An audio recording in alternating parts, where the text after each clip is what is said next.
So, class 10th, welcome back to our YouTube channel Study Sage. Today we are going to study chapter Human Eye and Colorful World.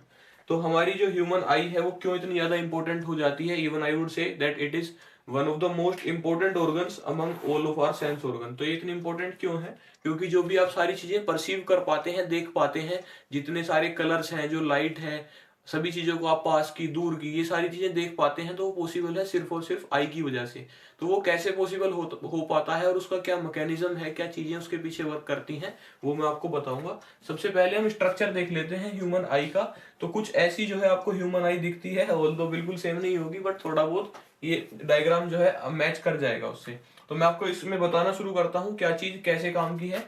सबसे पहले आप जो cornea देख पा रहे हैं, ये कोर्निया जो है डेफिनेशन वाइज अगर मैं बात करूं तो इसके थ्रू एक मेम्ब्रेन है जिसके थ्रू लाइट एंटर करती है इन आई। जब सबसे पहले अगर लाइट यहाँ से आ रही है, लाइट की रे, लाइट रेज मान लीजिए यहाँ से आ रही हैं, तो the light will enter through through the cornea only. Okay, तो कोर्निया जो है एक थिन मेम्ब्रेन है, आउटर मेम्ब्रेन सबसे, जहां से लाइट एंटर करेगी इन द आई। उसके बाद कोर्निया के बाद अगर मैं बात करूं, ये आपकी रेटिना है। रेटिना एक ऐसे समझ लीजिए कि एक स्क्रीन है, जैसे एक होल की स्क्रीन होती है जहां पर पिक्चर प्रोजेक्ट करी जाती है, तो वही स्क्रीन हमारी आई की जो है वो रेटिना है, जहां पर जो भी पिक्चर बनेगी वो यहाँ पर प्रोजेक्ट करी जाती है और वो फिर माइंड को भेजी जाती है। अब देखिए, रेटिना के अंदर दो तरह के सेल्स होते हैं, cones and rods. C for cones और सी फॉर कलर। तो आप ध्यान रख सकते हैं कि जो कोन सेल्स हैं वो कलर को परसेप्ट करती हैं, यानी कि जो आप डिफरेंट डिफरेंट कलर्स देख पाते हैं वो किसकी वजह से हैं? कोन्स की वजह से हैं। और दूसरा रोड्स, ये रोड्स जो है ये क्या है? लाइट परसेप्ट करती हैं, कि अगर आपको लाइट दिखाई दे रही है तो वो रोड्स की वजह से है, और कलर्स दिखाई दे रहे हैं वो कोन्स की वजह से है। ठीक है सर। कोर्निया हमने पढ़ लिया कि क्या है, एक मेम्ब्रेन है। रेटिना हमने पढ़ लिया। Then comes your iris. Iris कहां पर है? Iris is here. तो ये कहां पर है? Behind cornea. कोर्निया के पीछे आपको देखने के लिए मिलेगा, यानी कि ये जो मसल्स हैं, ठीक है ना, ये मसल्स जो है ये क्या है? आपकी इरिस है। जो ये आपका जो है व्हाइट वाला पोर्शन जो होता है, जो बीच के ब्लैक पोर्शन को कवर करता है। सबसे पहले मैं आपको ये प्यूपिल बता देता हूँ। प्यूपिल जो है ये बीच का छोटा सा ब्लैक कलर का पोर्शन होता है, यहाँ पर से ये जो आप आंख को अगर सामने से देखेंगे तो बीच में जो गोला सा दिखाई देगा ब्लैक कलर का, वो प्यूपिल है। ये जो है इससे जो लाइट एंटर करती है आपकी आई के अंदर, वो इससे डिटरमाइन होती है। प्यूपिल का साइज जितना कम होगा लाइट उतनी कम एंटर करेगी, और जितना ज्यादा होगा उतनी लाइट ज्यादा एंटर करेगी। तो ये कम ज्यादा होता कैसे है? With the help of iris. ये इरिस जो है, ये इरिस क्या करता है? प्यूपिल के साइज को कंट्रोल करता है, कम या ज्यादा करता है, यानी कि अमाउंट जो एंटर कर रही है आपकी आंख में उसको कम या ज्यादा कंट्रोल करने का काम कौन करेगा? इरिस करेगा, प्यूपिल का साइज कंट्रोल। समझे? जैसे कि फॉर एग्जांपल मैं आपको बता दूं कि जैसे आप देखते हैं कि हम लोग धूप में खड़े हुए हों और एकदम से हम किसी शेडी प्लेस में चले जाते हैं जहां पर धूप नहीं है, तो कुछ देर तक हमको थोड़ा विजन जो है हमारा थोड़ा ब्लरी रहता है, चीजें थोड़ी कम दिखती हैं। उसके बाद 1-2 सेकंड, 3-4 सेकंड के बाद वो सेटल डाउन हो जाता है और फिर हम चीजें प्रॉपर देख पाते हैं। तो होता क्या है कि जब हम किसी धूप वाली जगह में खड़े थे जहां पर लाइट बहुत ज्यादा थी, तो वहां पर इरिस ने प्यूपिल का साइज काफी छोटा कर दिया था, क्योंकि लाइट काफी ज्यादा थी, तो हमको देखने के लिए जितनी लाइट चाहिए सिर्फ उतनी ही आ रही थी। अभी जब हम डार्क प्लेस में आते हैं तो वहां पर लाइट कम है और हमारी प्यूपिल का साइज छोटा है, तो हमें उतनी लाइट नहीं मिल पा रही है कि हम उस प्लेस की एक अच्छी इमेज जनरेट कर सकें। तो इसीलिए इरिस क्या करता है, फिर इसके साइज को बढ़ा देता है ताकि ज्यादा लाइट हम परसेप्ट कर पाए और एक क्लियर पिक्चर बना पाए उस सिनेरियो की। तो वो जो है टाइम लगता है इसको सेटल होने के लिए। तो इरिस में बता चुका आपको। कॉर्निया के बाद मिलता है एक मस्कुलर डायफ्रैगम है जो कंट्रोल करता है साइज ऑफ प्यूपिल। इसके बाद प्यूपिल जो है ये कंट्रोल करता है amount of light entering the eye. आंख में कितनी लाइट जो है आ रही है उसको वो करेगा, डिटरमाइन करेगा आपका प्यूपिल का साइज। इसके बाद है आई लेंस। जो आपका ये आई लेंस है, आप देख पा रहे होंगे ये जो लेंस है किस लेंस की फॉर्म से या किस लेंस के जैसा दिखाई दे रहा है। तो बिल्कुल सही आप जा रहे हैं, ये कॉन्वेक्स लेंस है।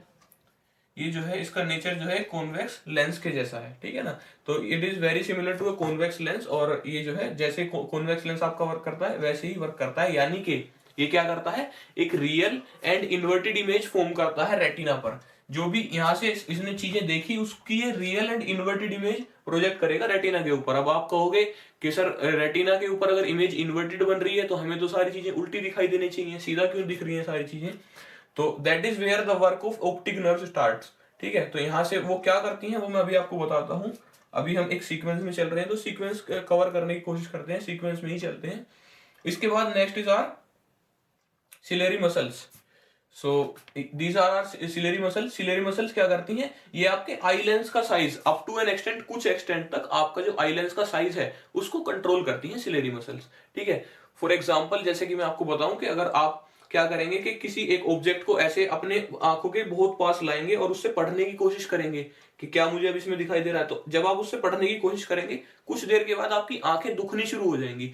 वो दुखने का रीजन यही है कि सिलेरी मसल्स की जो आई लेंस है उसको कंट्रोल करने की भी एक मिनिमम और एक मैक्सिमम लिमिट है, और वो जब आप उस लिमिट से कम जाते हैं, ज्यादा जाते हैं, तो वो क्या करता है, फिर आपकी आंखें दुखने लगती हैं। इवन जो ज्यादातर लोगों की आंखें खराब होती हैं वो किस वजह से होती हैं कि जो वो पढ़ते हैं तो वो पास से पढ़ते हैं, और क्योंकि हमारी आई का नियर जो आपका नियर पॉइंट है वो 25 सेंटीमीटर है, यानी कि 25 सेंटीमीटर से कम की दूरी पर पढ़ना एक सेफ डिस्टेंस नहीं है, उससे आपकी आंखें खराब हो सकती हैं।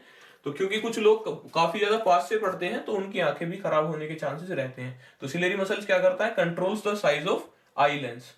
Okay, then comes our retina में बता चुका, then comes our optic nerve. तो क्योंकि मैंने आपको बताया कि लेंस से जो इमेज बनी है वो real and inverted in nature है, उस रियल एंड इन्वर्टेड इमेज को ऑप्टिक नर्व कैरी करता है to our brain in the form of electric signals.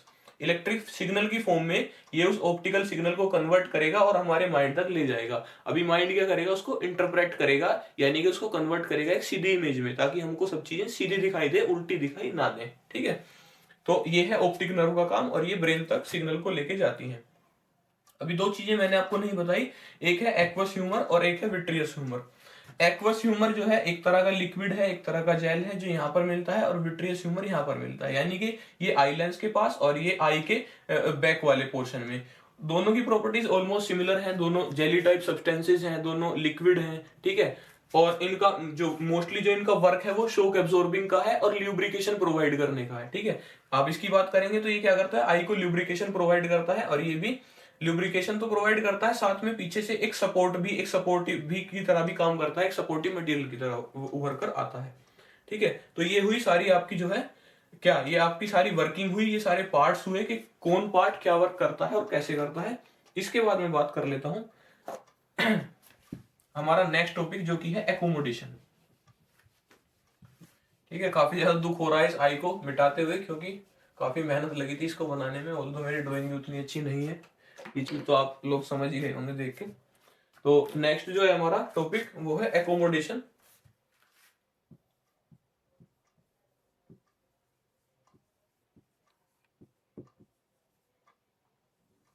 Accommodation क्या है, तो जस्ट अभी थोड़ी देर पहले मैंने आपको बताया था कि ciliary muscles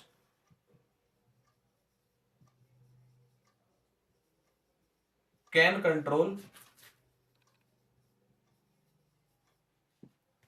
the size of eye lens. अभी अभी बताया था जस्ट कि जो हमारी सिलेरी मसल्स हैं वो आई लेंस के साइज को up to an extent they can control it, और उसी कंट्रोल करने की पावर को, सिलेरी मसल्स की उस पावर को हम बोलते हैं पावर ऑफ एकोमोडेशन।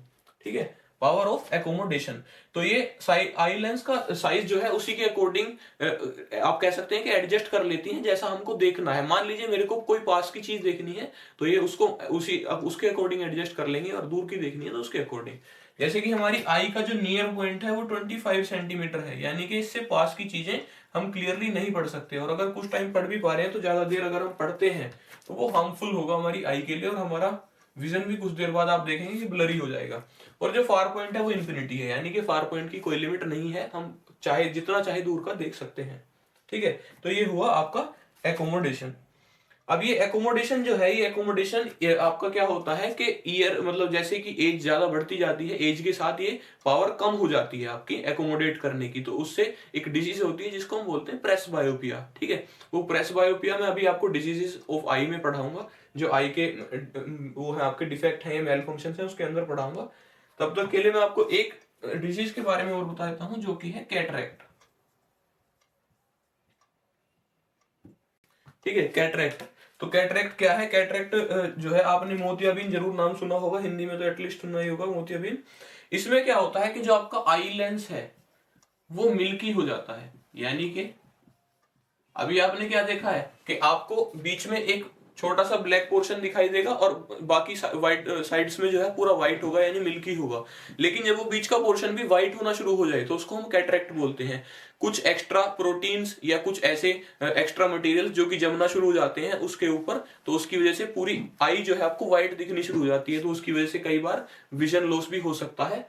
तो उसी को हम क्या बोलते हैं, कैटरेक्ट बोलते हैं। और इसका कोई भी करेक्टिव मेजर नहीं है, तो ये it can only be cured by surgery. तो only way to cure it is surgery.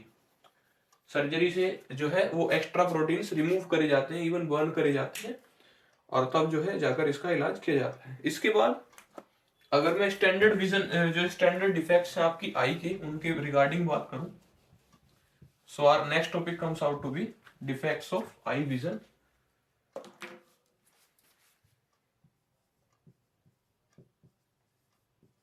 Defects, और डिफेक्ट्स में भी अगर बात करूं तो मेरा पहला पॉइंट रहेगा मायोपिया। मायोपिया जिसका मैं दूसरा नाम लिख सकता हूं near sightedness.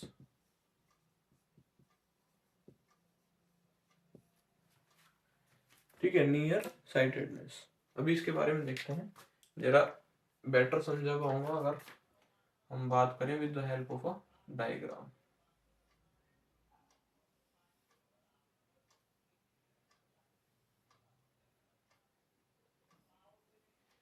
So this is our eye, और मान लीजिए ये आई लेंस है, मानना ही पड़ेगा क्योंकि वैसा लग तो ही रहा नहीं है। तो अभी आपने मान लेना है कि ये हमारा आई लेंस है। ये आ रही है आपकी रेज जो कि पैरेलल आ रही है, इसका मतलब इन्फिनिटी से आ रही है, यानी काफी दूर से आ रही है।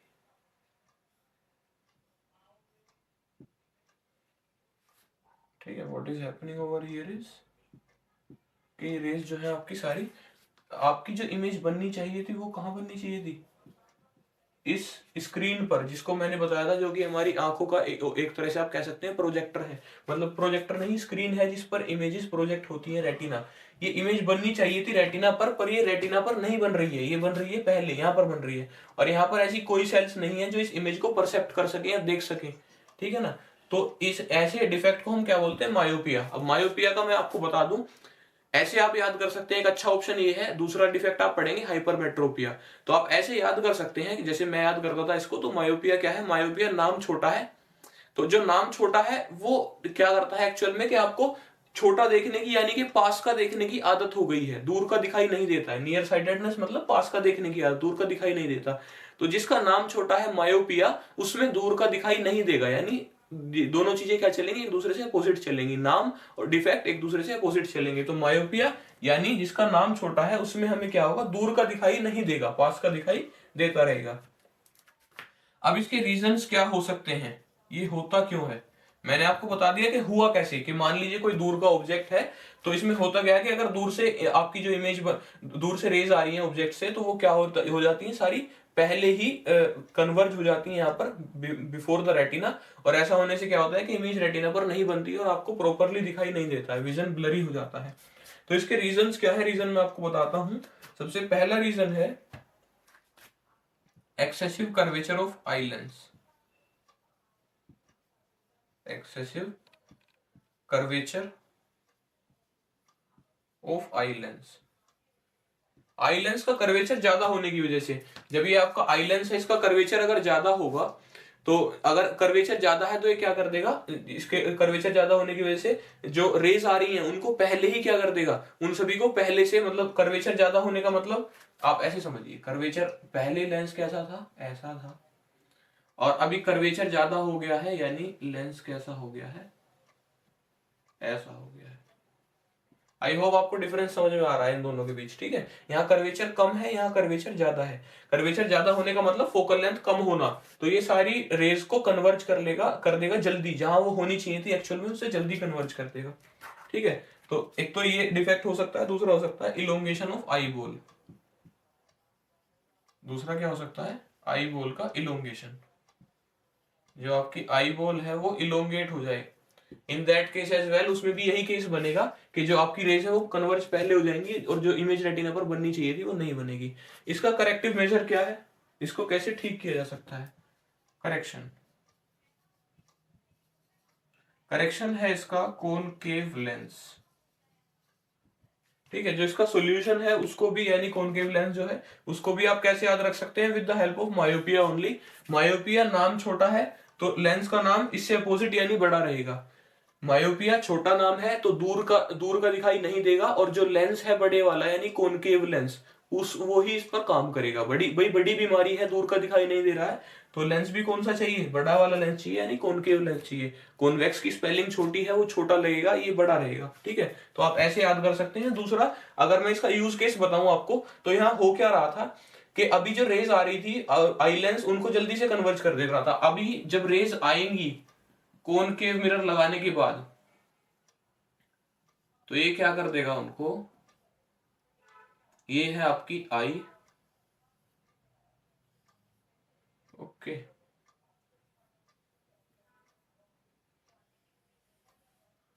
ये है आपकी eye, here is the lens. और क्योंकि जब ये रेज इसके पास आएंगी, so it will converge them out. चलिए थोड़ी सी छोटी बना लेता हूं मैं rays, so that you can understand them better. Okay, थोड़ा पास पास बना लेते हैं, तो rays will be something like this.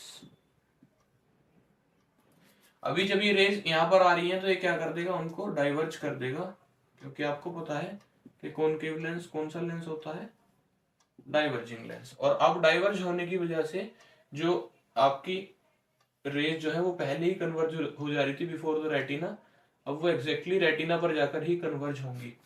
ठीक है, तो इस तरह से आप क्या कर सकते हैं, कॉनकेव लेंस के थ्रू इसका करेक्शन कर सकते हैं। जो रेज आपकी पहले ही कन्वर्ज हो जा रही थी, अब वो एग्जैक्टली रेटिना पर ही कन्वर्ज होंगी। और वो जो एग्जैक्टली वो के एग्जैक्टली वहीं पर हो, वो चीज किससे डिटरमाइन होगी, जो लेंस आप यूज कर रहे हैं उसकी पावर। तो पावर चेक करने के लिए इसीलिए आपको चीजें पहले दिखाकर और तब टेस्ट करी जाती है। नेक्स्ट कम्स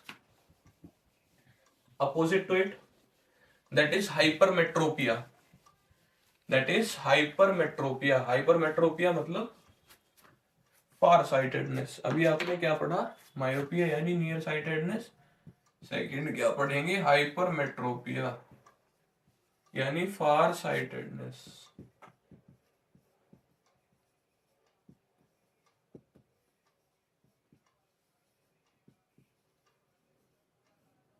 ये नोट्स जो है आपको, आप चैनल का लिंक मैं नीचे प्रोवाइड करा दूंगा आपको डिस्क्रिप्शन में, आप चैनल ज्वाइन कर लीजिएगा, वहां पर आपको प्रॉपर नोट्स मिल जाएंगे सारे, जो आपको हेल्प करेंगे। और इवन वो काफी ज्यादा शॉर्ट्स नोट्स होंगे, तो रिवीजन भी आप अच्छे से उनसे कर सकते हैं। ठीक है, हाइपरमेट्रोपिया यानी फार साइटेडनेस, तो इसके अंदर क्या होगा, नाम बड़ा है तो बीमारी छोटी है, यानी पास का दिखाई नहीं देता है, can't see near by objects. तो यहां पर हो क्या रहा है एक्चुअल में, वो मैं आपको बताता हूं लेंस की हेल्प से।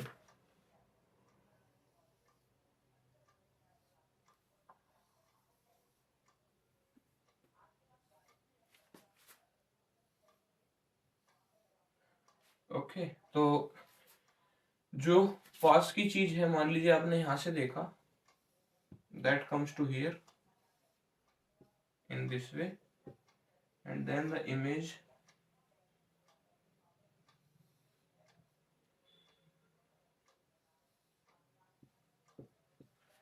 Actually is formed behind the retina. ठीक है, इमेज कहां पर फॉर्म होगी, behind the retina. Exactly retina पर फॉर्म नहीं होगी, तो अगेन क्या होगा कि आप उस इमेज को परसेप्ट नहीं कर पाएंगे और विजन जो है ब्लरी हो जाएगा।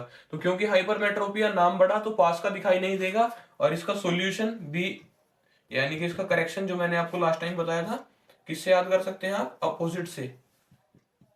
डिजीज का नाम भी याद कर सकते हैं, और लेंस जो करेक्शन का है उसको भी अपोजिट से याद कर सकते हैं। नाम बड़ा है तो बीमारी छोटी है, यानी पास का दिखाई नहीं देता है, और सॉल्यूशन भी छोटा है, यानी कॉन्वेक्स लेंस। ओके, तो आई होप ये आपको समझ आया। इसके मैं रीजंस आपको बता देता हूँ कि क्या रीजंस है, क्यों हो सकता है। तो just opposite to the earlier one, जो उसमें बताए थे उससे अपोजिट होंगे, यानी कि फोकल लेंथ जो है लेंस की, आई लेंस की, वो लॉन्ग हो जाए। या फिर दूसरा रीजन क्या है, दूसरा रीजन है कि eyeball has become too small, becomes too small.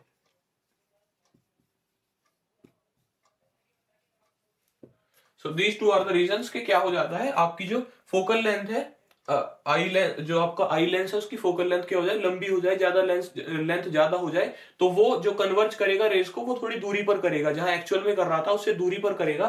तो because of that distance only वो इमेज एग्जैक्टली रेटिना पर नहीं बन रही होगी और आप उसको प्रॉपरली नहीं देख पाएंगे। तो ये है आपका हाइपरमेट्रोपिया या फारसाइटेडनेस। इसके बाद जो तीसरा इफेक्ट आता है आपका, वो not generally an effect of, it is not due to some defect but it is because of the age factor. ठीक है ना, आप कह सकते हैं कि ज्यादातर रिस्पॉन्सिबल फैक्टर जो है इसके पीछे वो क्या है, आपका एज फैक्टर है। So the third effect is press बायोपिया।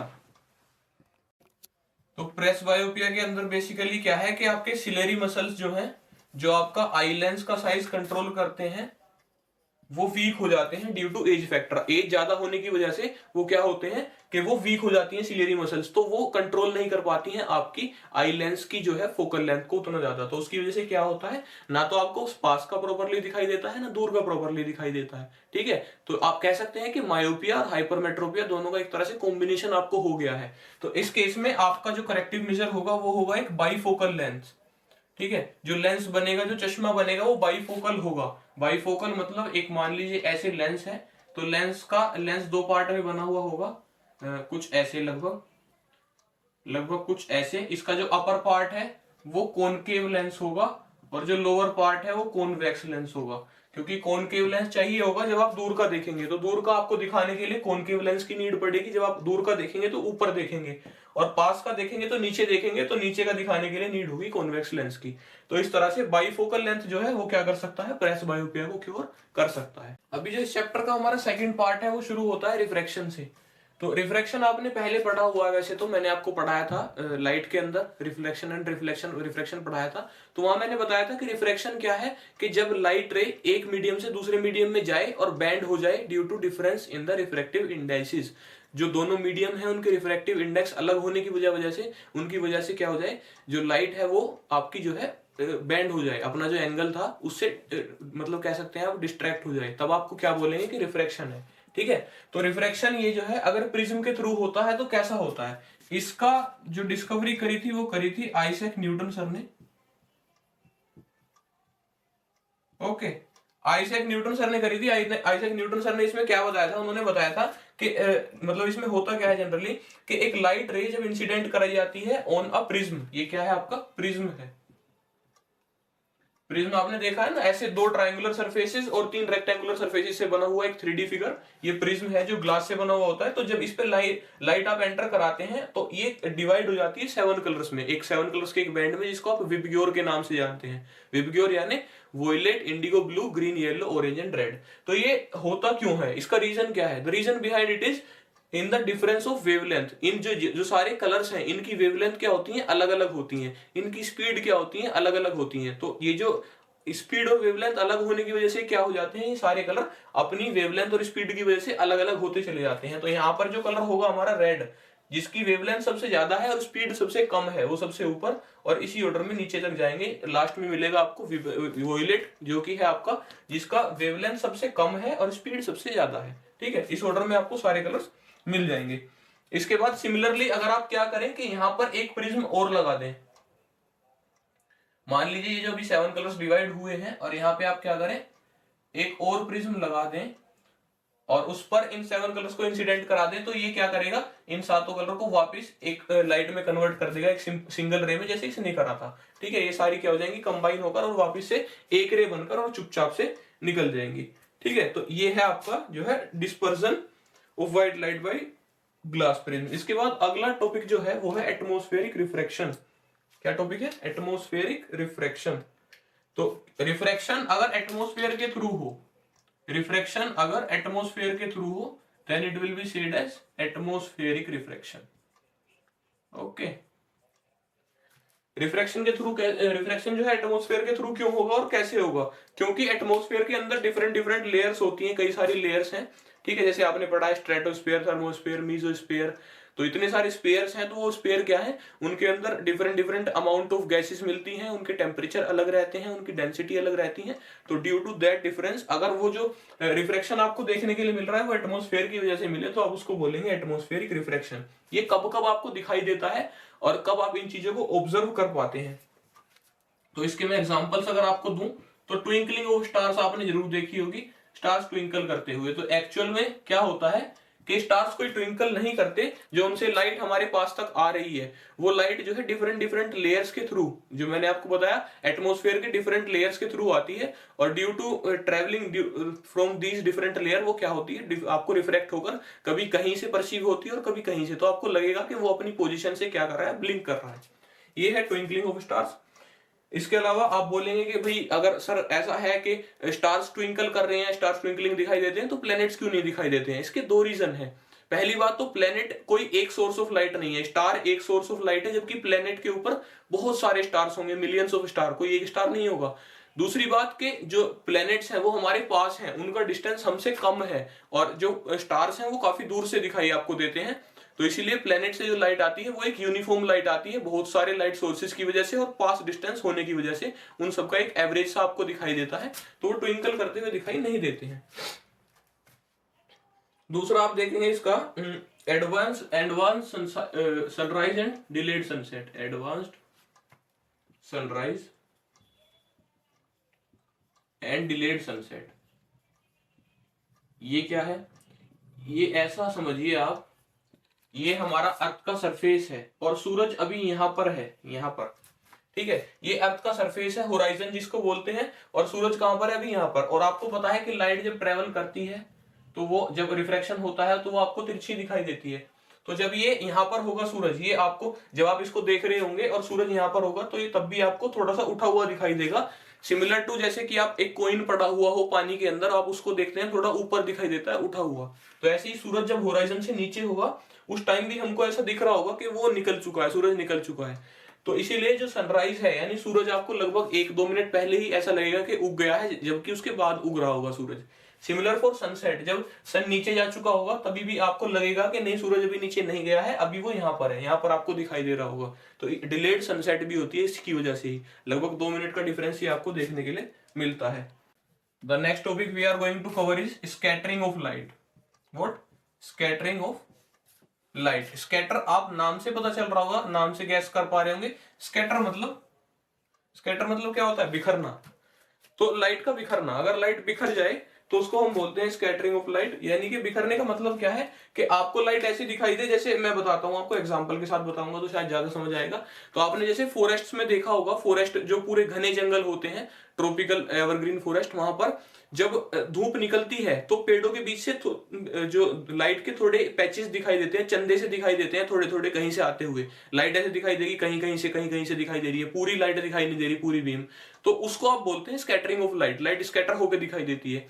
Plus उसमें एक इफेक्ट आपको और दिखाई देगा, एक स्पेशल इफेक्ट है। वो क्या है कि आपको जो पार्टिकल्स हैं डस्ट के, वो उड़ते हुए दिखाई देंगे। तो वो जो उड़ते हुए पार्टिकल्स हैं, एक्चुअली में वही रिस्पॉन्सिबल है लाइट को स्कैटर कराने के लिए, क्योंकि एक जो पार्टिकल है उससे जब लाइट टकराती है तो वो फैल जाती है, ठीक है। लाइट की स्कैटरिंग की प्रॉपर्टी क्या है कि ये मान लीजिए कोई यहाँ पर ये लाइट आ रही थी और इसको कोई ऑब्स्ट्रक्शन मिला, तो ये क्या करेगी, इससे फैल कर निकल जाएगी यहां से और इधर से चली जाएगी, ठीक है। वो रुकेगी नहीं वहां पर, वहां से चली जाएगी अपना पाथ डाइवर्ट करके। इसी को आप बोलते हैं स्कैटरिंग ऑफ लाइट। तो इसके कुछ इफेक्ट हैं जो इसकी वजह से होते हैं, जैसे कि एक इफेक्ट है टिंडल इफेक्ट। आपने नाम जरूर सुना होगा टिंडल इफेक्ट। जो मैंने जस्ट अभी आपको एग्जांपल दिए वो इसी के एग्जांपल थे। जैसे कि ये सिर्फ आपको तब दिखाई देगा जब जो भी आपका सॉल्यूशन है वो हेट्रोजीनियस हो, ठीक है। यानी कि पार्टिकल्स का साइज जो है वो, एक तो पार्टिकल का साइज थोड़ा बड़ा हो रिलेटिवली, और दूसरी बात कि वो अच्छे से मिले हुए ना हो। जैसे कि मैंने अभी आपको बताया एटमोस्फेयर के अंदर जो डस्ट के पार्टिकल्स हैं वो लाइट को स्कैटर करते हैं, तो वहां पर आपको टिंडल इफेक्ट देखने के लिए मिलता है। उसके अलावा और कहां पर आप देखते हैं? इसके अलावा आप देखते हैं जैसे कि मान लीजिए कि अगर आप एक कोई बीकर ले लें और बीकर के अंदर कोई ऐसा कोलोइड बना ले, कोई सोप या कोई ऐसे बड़े पार्टिकल्स हों, जैसे मोस्टली सोप की ही बात करेंगे, सोप का अगर आप सॉल्यूशन बना लें, तो यहां से जब आप लाइट का पाथ देखेंगे तो जो यहाँ पर पार्टिकल्स होंगे उनसे आपको लाइट स्कैटर होती हुई वो आपको ये ट्रेवल करते हुए दिखाई देंगे। ये जो आपको पार्टिकल्स हैं ये ऐसे दिख रहे होंगे, ये यहाँ से यहाँ जा रहे हैं, यहाँ से यहाँ जा रहे हैं, पार्टिकल्स यहाँ से यहाँ, यहाँ से यहाँ, इस तरह से ये अपनी पोजीशन से क्या करेंगे, मीन पोजीशन से हिलते हुए वाइब्रेट होते हुए दिखाई देंगे। उसी को आप बोलते हो टिंडल इफेक्ट, कि पार्टिकल्स का जो मूवमेंट हो रहा है अपनी मीन पोजीशन से, जबकि एक्चुअल में वही रिस्पॉन्सिबल है कि लाइट का पाथ आपको विजिबल कराने के लिए। लाइट उनसे टकराती है और स्कैटर होती है और फिर हम उसको रिसीव करते हैं, then only we are able to see it. Okay, तो ये है। इसके बाद एक जंगल वाला एग्जांपल मैं आपको ऑलरेडी दे चुका। इसके बाद आप और इसके अंदर और क्या देख सकते हैं, स्काई का जो कलर है, ठीक है, स्काई का जो कलर है वो ब्लू जो दिखाई देता है, वो भी रीजन इसी का है। इसका कैसे है सब, इसका रीजन ये है कि क्योंकि मैंने आपको बताया कि विबग्योर पैटर्न के अंदर सबसे ज्यादा वेवलेंथ होती है रेड कलर की, ठीक है, और उसके अलावा बाकी सारे कलर्स। तो होता क्या है, आपने देखा है कि स्काई जो है, मान लीजिए ये 7 कलर हैं, आपको पता है कि ये 7 कलर हैं विबग्योर, ठीक है, violet, indigo blue, green, yellow, orange, red. आपको पता है कि रेड सबसे कम स्कैटर होता है। स्कैटरिंग जो है, स्कैटरिंग इनवर्सली प्रोपोर्शनल होती है, scattering is inversely proportional to wavelength, ठीक है, यानी कि जिसकी वेवलेंथ जितनी ज्यादा होगी जिस कलर की, वो उतना कम स्कैटर करेगा, यानी वो उतना कम फैलेगा। जैसे कि आपने देखा है कि जितने भी डेंजर सिग्नल्स हैं वो रेड कलर से बनाए जाते हैं, क्योंकि रेड कलर क्या करता है, स्कैटर नहीं करता है, फैलता नहीं है, दूर से भी दिखाई देता है। तो रेड कलर जो है सबसे कम फैलता है, ऑरेंज कम, येलो कम, ग्रीन थोड़ा ज्यादा, ब्लू और ज्यादा, इंडिगो और ज्यादा, वोयलेट सबसे ज्यादा। तो यानी कि जो सबसे ज्यादा फैलने वाले कलर हैं वो कौन से हैं आपके, वोयलेट, इंडिगो और ब्लू। और ये तीनों जब फैलते हैं, ये जब स्कैटर होते हैं आकाश के अंदर, आसमान के अंदर, तो इनका जो आपको कलर है, जो एक कॉम्बिनेशन आपको इनका दिखाई देता है, स्काई का कलर जो आपको ब्लू दिखता है, स्काई ब्लू दिखता है, ठीक है। तो ये रीजन है। इसके अलावा और क्या, एक इसके और क्या फिनोमिना है और कहां पर आप इसको ऑब्जर्व करते हैं, इसकी एप्लीकेशंस क्या है। Red colour of sunlight and sunset, red colour of sunrise and sunset.